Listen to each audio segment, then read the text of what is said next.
Welcome to my channel, Positivity with Geeta Iyengar.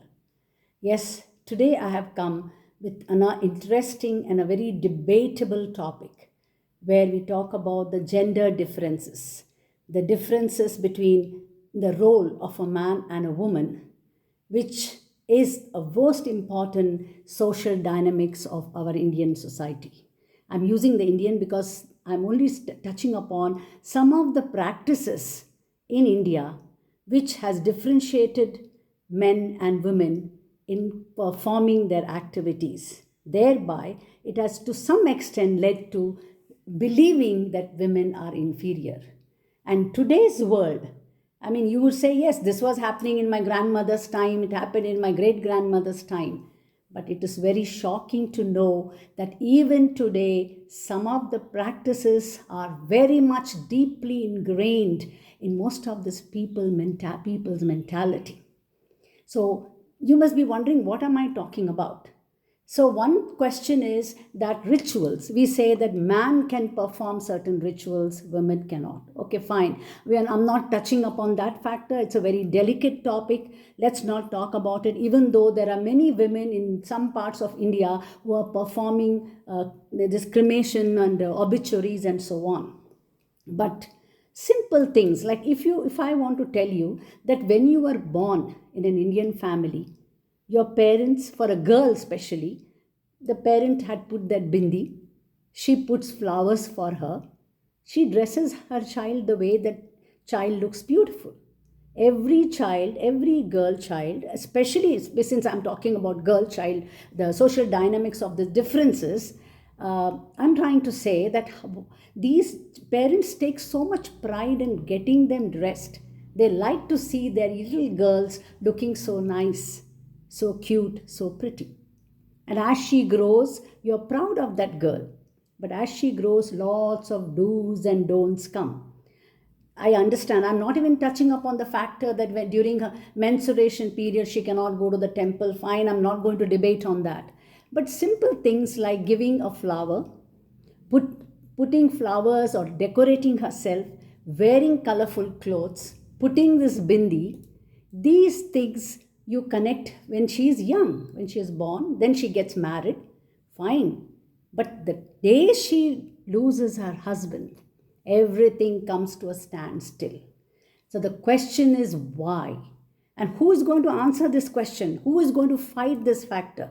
As long as she is married, you want her to dress up, you want her to look pretty, you want get because you brought her up that way.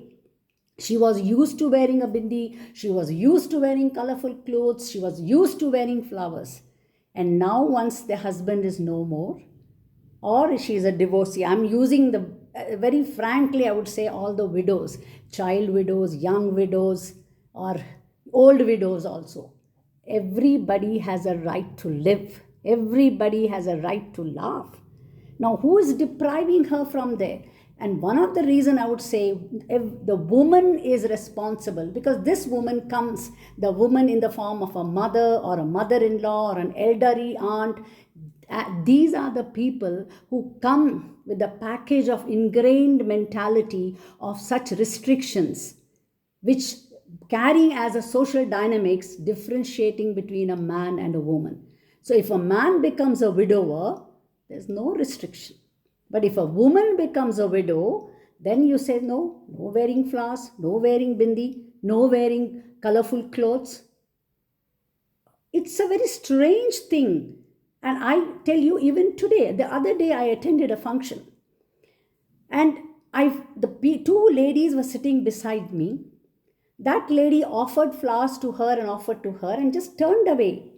At least give the right to the person. Let the person decide whether she wants to wear it or not. Don't force it on her, but give her the choice. And in this 21st century, if you are not giving the choice for the woman who has lost her husband, you want her to work, you want her to be independent, you want to be a feminist, you believe in women's liberation, women empowerment. But what is the small practices? At least when the tray she brought the flowers, she could have offered it to me. But no. And it didn't hurt me because I'm powerful.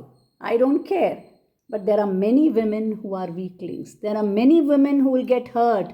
They'll get humiliated and they will go back. Instead of rising up, they will fall. Don't you think the men in the society should get up? The father, the father in law, the brother in law, all the elderly men should now put a stop to this fact, because women have been completely socialized and conditioned to such an extent they are afraid to take the step because they themselves have gone through this social hell of social dynamics.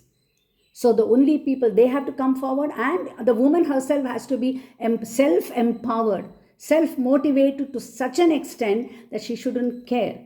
And you won't believe, the next day I went to their house and I wore flowers and went. I said, no, ma'am, I'm not going to depend on you offering me. I still remember trying to be a little personal, but when I just lost my husband, it was just 1 year, I think, not even 1 year, we were called for a function. And one lady said, no, don't offer her verminal, what is that, kumkum and that turmeric. And I was wondering, I mean, that time I didn't have the guts. You can't talk. You can't say anything.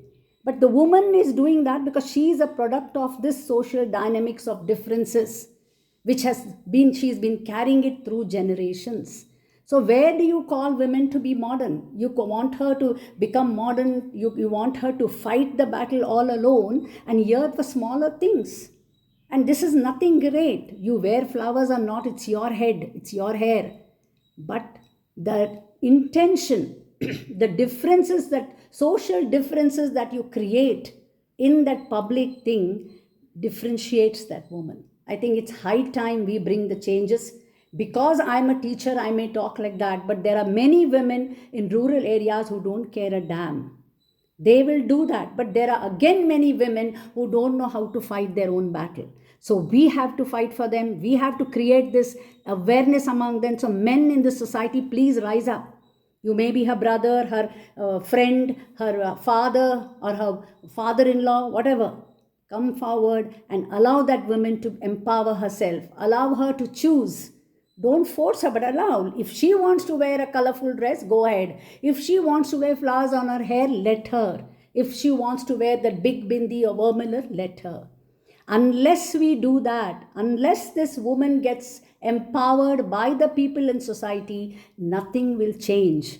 Only you will have different moments of empowerment in the paper, in publicity, and so on. But reality will remain the same, the backward, regress society in some parts of our society, which will happen, which is very bad. So, friends, I didn't touch upon rituals. Another day I want to talk about it. But today I just focused on the practice, a simple thing which is not going to affect anybody. These things, if that woman understands, most of them have. I've seen in the cities nobody bothers. But still people are bothering, people are doing, people are differentiating. So come, rise up. Fight it out. You fight your battle. Don't wait for all your brothers and your father and father-in-law. You fight. You become powerful, become strong and fight and say, this is how I'm going to dress up. Of course, within the framework of the normative order. And you see, your society will accept you.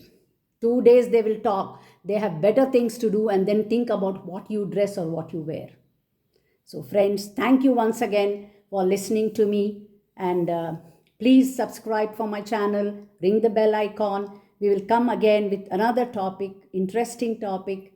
And thank you for listening to me. Think over and try to improve the female generation in your society. Bye till then.